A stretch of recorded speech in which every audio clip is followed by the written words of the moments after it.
Good morning students. आज का जो हमारा टॉपिक है वो है BSc third year bio and BSc BEd second year bio के लिए। टॉपिक का नाम है रिप्रोडक्टिव साइकिल। आज हम पढ़ेंगे इसका पार्ट नंबर 14। कौन सा पार्ट पढ़ेंगे? इसका 14 नंबर पार्ट पढ़ेंगे। हम पढ़ रहे थे कल रिप्रोडक्टिव साइकिल यानी जनन चक्र। मैंने बताया था आपको रिप्रोडक्टिव जो साइकिल होता है वो 2 टाइप का होता है, यानी 2 प्रकार का होता है। First estrus cycle, second menstrual cycle. पिछली क्लास के अंदर हमने पढ़ा था एस्ट्रस साइकिल किसे बोलते हैं और एस्ट्रस साइकिल के आधार पर जंतुओं को कितने भागों में बांटते हैं और एस्ट्रस साइकिल को कितनी फेजेस के अंदर बांटा जाता है। आपको रिपीट कराने के लिए बता देते हैं कि एस्ट्रस साइकिल को हमने 4 फेजेस के अंदर बांटा था, यानी 4 प्रावस्थाओं के अंदर बांटा था। फर्स्ट अपनी थी प्रोएस्ट्रस फेज, सेकंड थी एस्ट्रस, थर्ड थी मेटा एस्ट्रस और फोर्थ जो थी अपनी वो कौन सी थी? Anoestrus phase. ठीक है, तो एस्ट्रस साइकिल हमारा पिछली क्लास के अंदर कंप्लीट हो चुका था। आज हम पढ़ेंगे मेंस्ट्रुअल साइकिल। तो हमारा पॉइंट तो रिप्रोडक्टिव साइकिल चल रहा था। कौन सा चल रहा था? रिप्रोडक्टिव साइकिल यानी जनन चक्र चल रहा था। रिप्रोडक्टिव साइकिल आपको 2 टाइप के बताए थे। फर्स्ट था एस्ट्रस साइकिल, एस्ट्रस साइकिल यानी एस्ट्रस चक्र या मध्य चक्र बोलते हैं। Second menstrual cycle, menstrual cycle जिसके 3 या 4 उपनाम आप लिख सकते हो। मेंस्ट्रुअल साइकिल को हिंदी में रजचक्र, रजचक्र या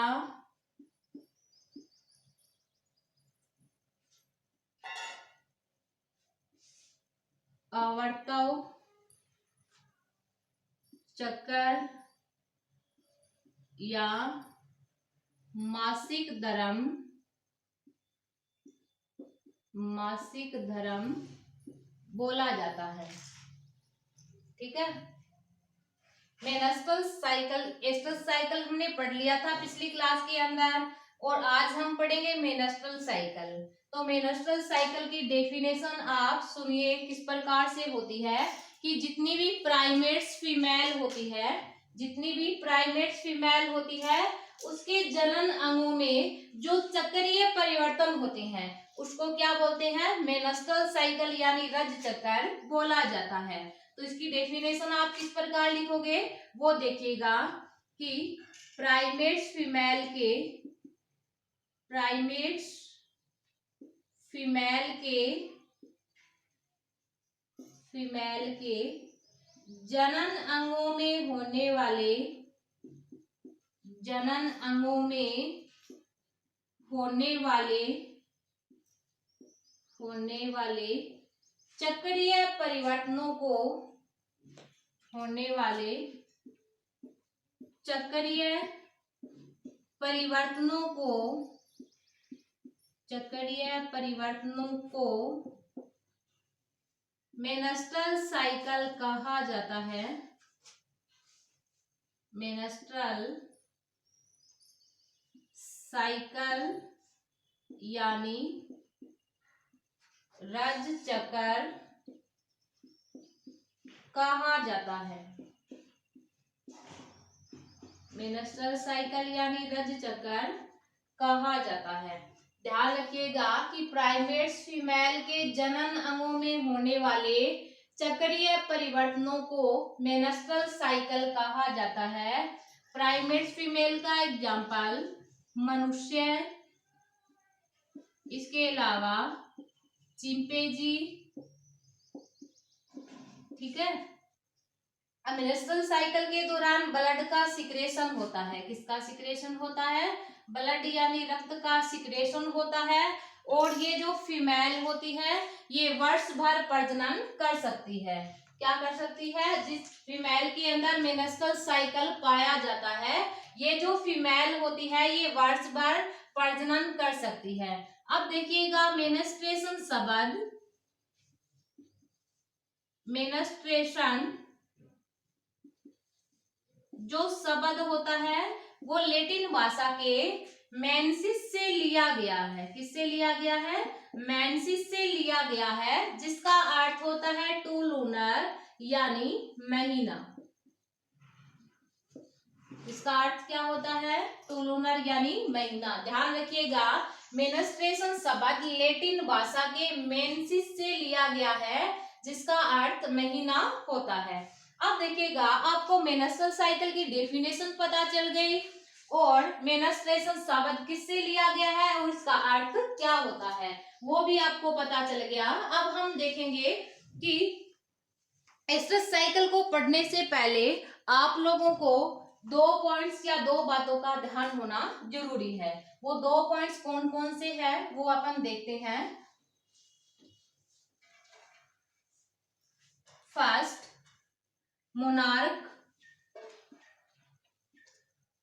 मोनार्क जिसको हिंदी में क्या बोलते हैं? रजो दर्शन, रजो दर्शन। सेकंड, मोनोपोज जिसको बोलते हैं रजो निवर्ती, रजो निवर्ती। अब देखिएगा मोनार्क क्या होता है यानी रजो दर्शन क्या होता है। महिलाओं की वह आयु जिसमें प्रथम बार मेंस्ट्रुअल साइकिल पाया जाता है। ध्यान से सुनिएगा, महिलाओं की वह आयु जिसमें प्रथम बार मेंस्ट्रुअल साइकिल पाया जाता है क्या कहलाती है? रजो दर्शन यानी मोनार्क कहलाती है। तो आप इसकी डेफिनेशन किस प्रकार लिखोगे? महिलाओं की वह आयु जिसमें प्रथम बार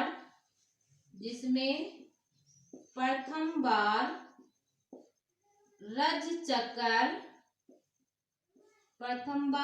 चक्कर पाया जाता है, रज चक्कर पाया जाता है, रजो दर्शन कहलाती है, रजो दर्शन कहलाती है। क्या कहलाती है? रजो दर्शन कहलाती है। और यह आयु लगभग 13 से 14 वर्ष मानी जाती है। कितनी मानी जाती है? 13 से 14 वर्ष मानी जाती है। डेफिनेशन आपके सामने लिखी गई है, आप आराम से लिख सकते हो। महिलाओं की वह आयु जिसमें प्रथम बार क्या पाया जाता है? रज चक्कर पाया जाता है, क्या कहलाती है? रजो दर्शन कहलाती है। यह जो आयु होती है वो 13 से 14 वर्ष मानी जाती है। सेकंड हम बात करते हैं किसकी? रजो निवर्ती की। सेकंड किसकी बात करते हैं? रजो निवर्ती की। तो रजो निवर्ती क्या होती है वो देखिएगा।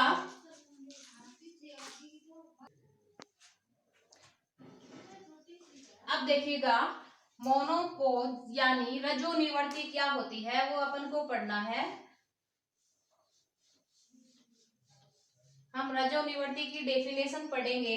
महिलाओं की वह आयु जिसमें प्रथम बार महिलाओं की वह आयु जिसमें अंतिम बार मेंस्ट्रुअल साइकिल पाया जाता है क्या कहलाती है? रजो निवर्ती कहलाती है। और यह आयु 45 से 50 वर्ष तक मानी जाती है। ठीक है, तो आप इसकी डेफिनेशन लिखो। महिलाओं की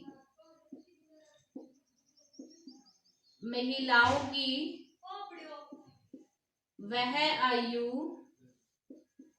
महिलाओं की वह आयु जिसमें अंतिम बार menstrual cycle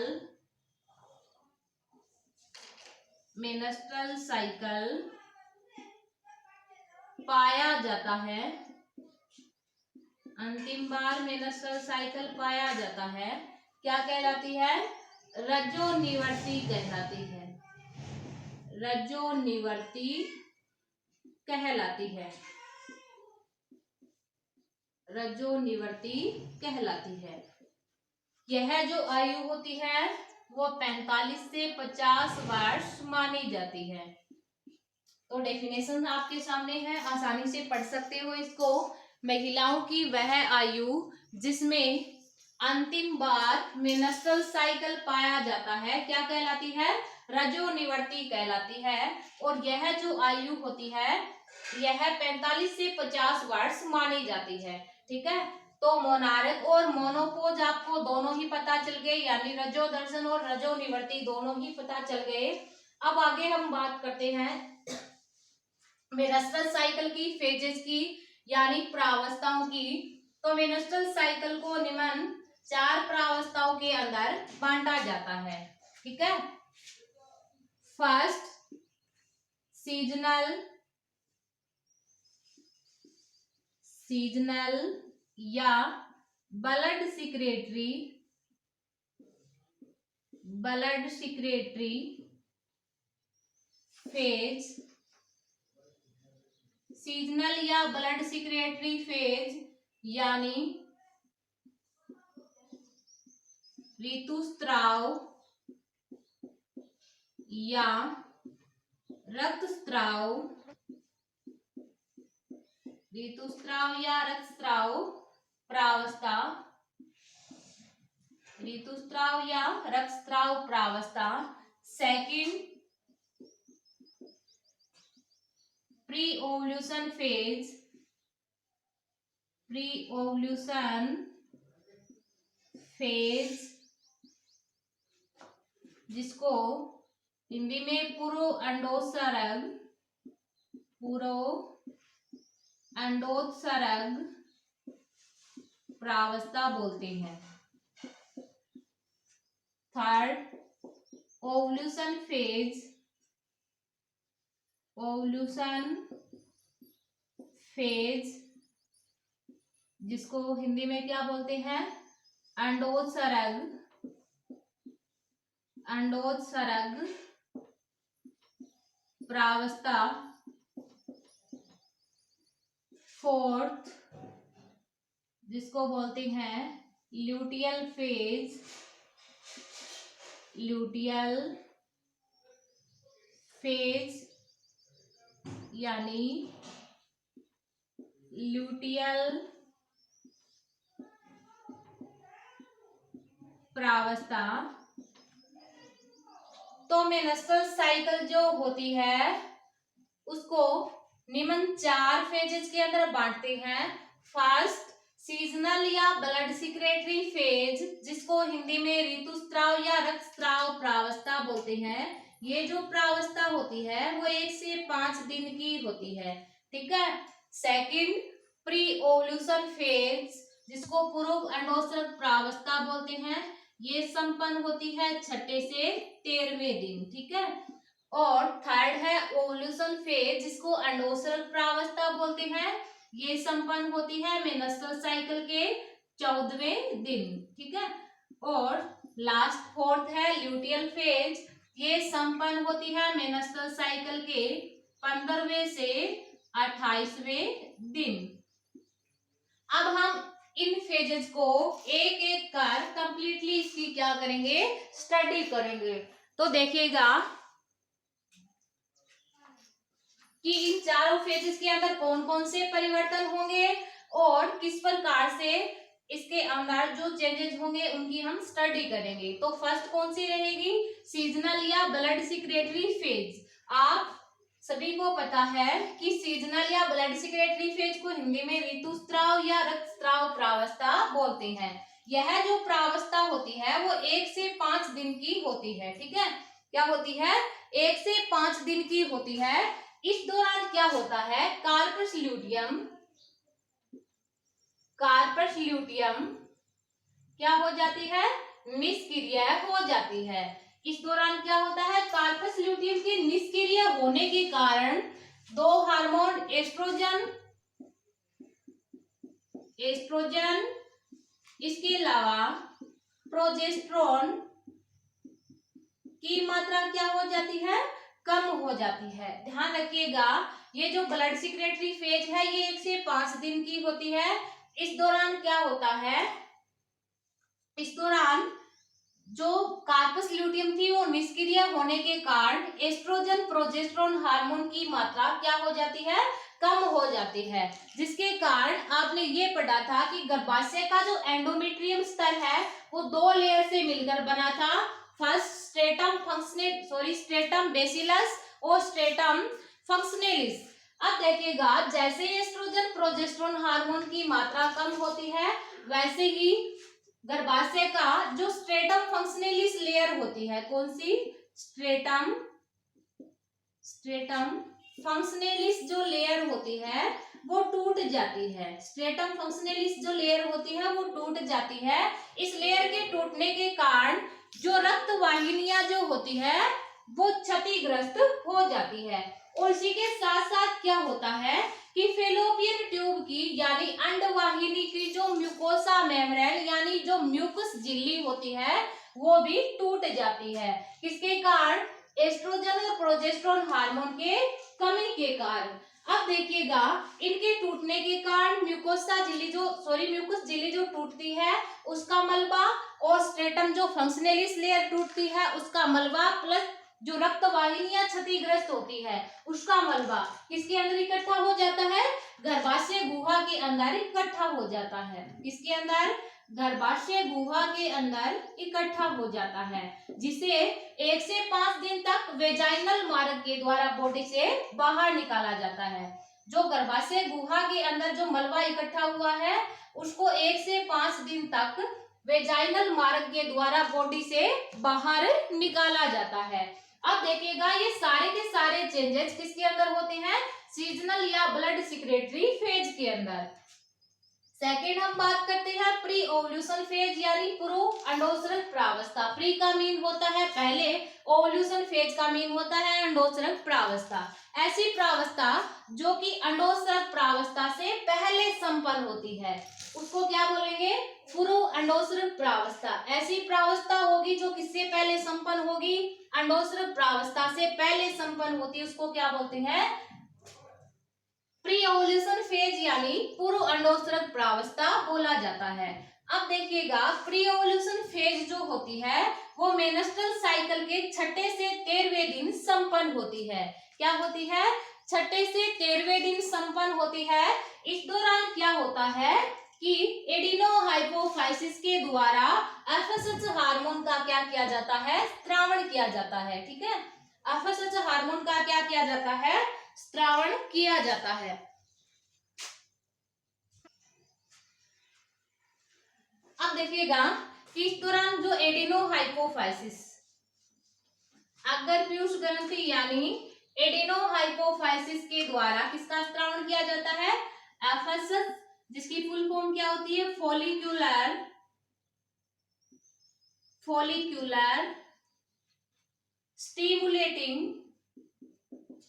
stimulating hormone, follicular stimulating hormone. ठीक है, तो देखिएगा इस दौरान पूर्व अंडोत्सर्ग प्रावस्था 6 से 13वें दिन संपन्न होती है। इस दौरान अग्र पीयूष ग्रंथि के द्वारा यानी एडिनोहाइपोफाइसिस के द्वारा एफएसएच यानी फॉलिक्यूलर स्टिमुलेटिंग हार्मोन का सिक्रेशन किया जाता है। आप सभी जानते हो कि एफएसएच जो हार्मोन होता है वो अंडाशय के अंदर फॉलिक्यूलर ग्रोथ यानी पुटकीय वृद्धि को प्रेरित करता है। किसको प्रेरित करता है, पुटकीय वृद्धि को प्रेरित करता है। ठीक है, और इस पुटक के अंदर एक गुहा पाई जाती है जिसको क्या नाम देते हैं, एंट्रम नामक गुहा। इस एंट्रम नामक गुहा के अंदर जो तरल द्रव भरा रहता है उसको फॉलिक्यूलर लिक्विड यानी पुटकीय द्रव कहा जाता है। इस पुटकीय द्रव के अंदर एस्ट्रोजन हार्मोन की क्या पाई जाती है, मात्रा पाई जाती है। पुटकीय द्रव के अंदर किसकी मात्रा पाई जाती है, एस्ट्रोजन हार्मोन की मात्रा पाई जाती है। अब देखिएगा, इस एस्ट्रोजन हार्मोन के कारण जो गर्भाशय का स्ट्रेटम फंक्शनलिस जो लेयर थी उसका निर्माण वापस से क्या हो जाता है, प्रारंभ हो जाता है। ठीक है, एस्ट्रोजन हार्मोन की उपस्थिति या प्रभाव के कारण क्या होता है, स्ट्रेटम फंक्शनलिस लेयर थी किसकी, गर्भाशय के एंडोमेट्रियम स्तर की, उसका वापस से निर्माण क्या हो जाता है, प्रारंभ हो जाता है। और इसी के साथ साथ फेलोपियन ट्यूब की जो म्यूकस झिल्ली होती है उसका वापस से निर्माण क्या हो जाता है, प्रारंभ हो जाता है। ये सारे के सारे जो परिवर्तन होते हैं वो किसके कारण संपन्न होते हैं, एस्ट्रोजन हार्मोन के कारण संपन्न होते हैं। और ये सारे के सारे चेंजेस होते किसमें, प्री ओव्यूलेशन फेज के अंदर, यानी पूर्व अंडोत्सर्ग प्रावस्था के अंदर। अब थर्ड अपन बात करते हैं ओव्यूलेशन फेज यानी अंडोत्सर्ग प्रावस्था की। तो अंडोत्सर्ग प्रावस्था के अंदर क्या होता है, पहले ये सुनिए कि ओव्यूलेशन फेज जो होती है वो मेंस्ट्रुअल साइकिल के 14वें दिन संपन्न होती है। मेंस्ट्रुअल साइकिल के क्या होती है, 14वें दिन संपन्न होती है। इस दौरान क्या होता है कि जो ग्राफियन फॉलिकल होता है वो अपनी अंतिम स्टेज के अंदर पहुंच चुका होता है। परिपक्व पुटक को अपन क्या बोलते हैं, ग्राफियन फॉलिकल। जो परिपक्व पुटक होता है उसको क्या बोलते हैं, ग्राफियन फॉलिकल। ठीक है, अब अंडोत्सर्ग प्रावस्था के अंदर क्या होता है, ग्राफियन फॉलिकल अपनी अंतिम स्टेज में पहुंच चुका होता है। और जैसे ही ग्राफियन फॉलिकल अपनी अंतिम स्टेज में पहुंचेगा वैसे ही एडिनोहाइपोफाइसिस के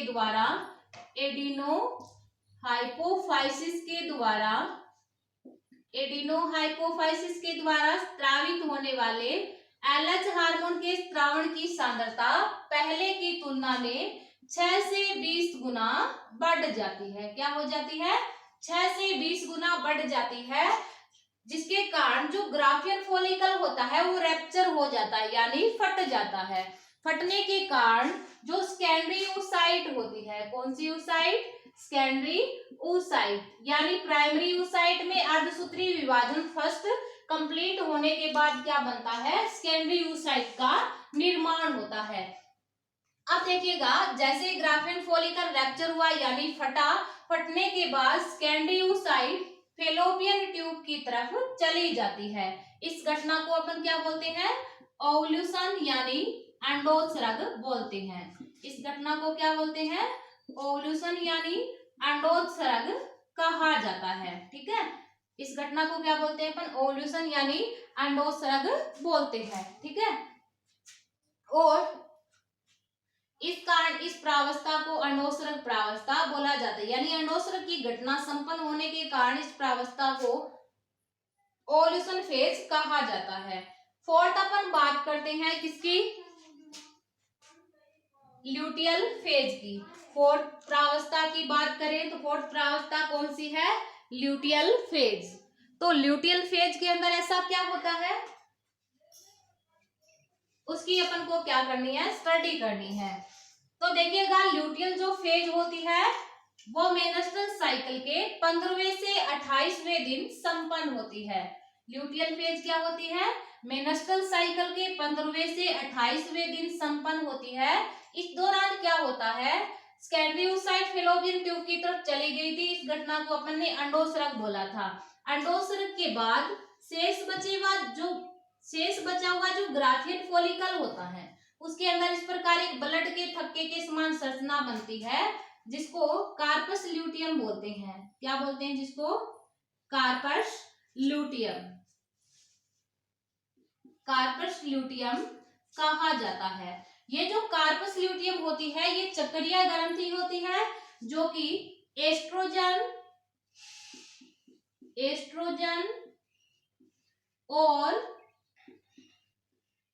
प्रोजेस्टेरोन हार्मोन का क्या करती है, स्रावण करती है। कार्पस ल्यूटियम एक साइक्लिक ग्लैंड यानी चक्रीय ग्रंथि होती है जो कि एस्ट्रोजन और प्रोजेस्टेरोन हार्मोन का क्या करती है, स्रावण करती है।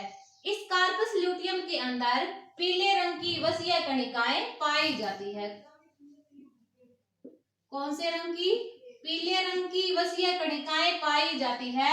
इन कणिकाओं को क्या बोलते हैं, ल्यूटीन बोला जाता है। इन कणिकाओं को क्या बोलते हैं, ल्यूटीन बोला जाता है और ल्यूटीन बनने के कारण इस प्रावस्था को ल्यूटियल प्रावस्था बोला जाता है। क्या बोलते हैं? ल्यूटियल प्रावस्था बोला जाता है। अब देखिएगा कंडीशन 2 रखी जाती है। कितनी कंडीशन रखी जाती है? कार्पस ल्यूटियम के साथ 2 कंडीशन रखी जाती है। फर्स्ट कंडीशन देखिएगा, फर्स्ट कंडीशन ये है कि यदि फर्टिलाइजेशन हो जाता है तो कार्पस ल्यूटियम बनी रहती है। फर्टिलाइजेशन हो जाता है तो कार्पस ल्यूटियम बनी रहती है और कार्पस ल्यूटियम बनी रहेगी तो आगे चलकर प्लेसेंटा और इम्प्लांटेशन की घटना भी क्या हो जाती है? संपन्न हो जाती है। और यदि फर्टिलाइजेशन नहीं हो पाता तो कार्पस ल्यूटियम क्या हो जाती है? निष्क्रिय होकर एक व्हाइट कलर यानी सफेद रंग की संरचना में चेंज हो जाती है, जिसको कार्पस एल्बिकन्स कहा जाता है। क्या बोलते हैं? कार्पस एल्बिकन्स कहा जाता है। यानी कार्पस ल्यूटियम निष्क्रिय होकर के एक व्हाइट कलर की संरचना में परिवर्तित हो जाती है, जिसको कार्पस एल्बिकन्स कहा जाता है। अब देखिएगा, जैसे ही कार्पस ल्यूटियम कार्पस एल्बिकन्स में चेंज हुई, वैसे ही एस्ट्रोजन और प्रोजेस्टेरोन हार्मोन की मात्रा कम हो जाती है। एस्ट्रोजन प्रोजेस्टेरोन हार्मोन की मात्रा कम होने के कारण नया मेनस्ट्रुअल साइकिल प्रारंभ हो जाता है। इसी के साथ मेनस्ट्रुअल साइकिल कंप्लीट होता है।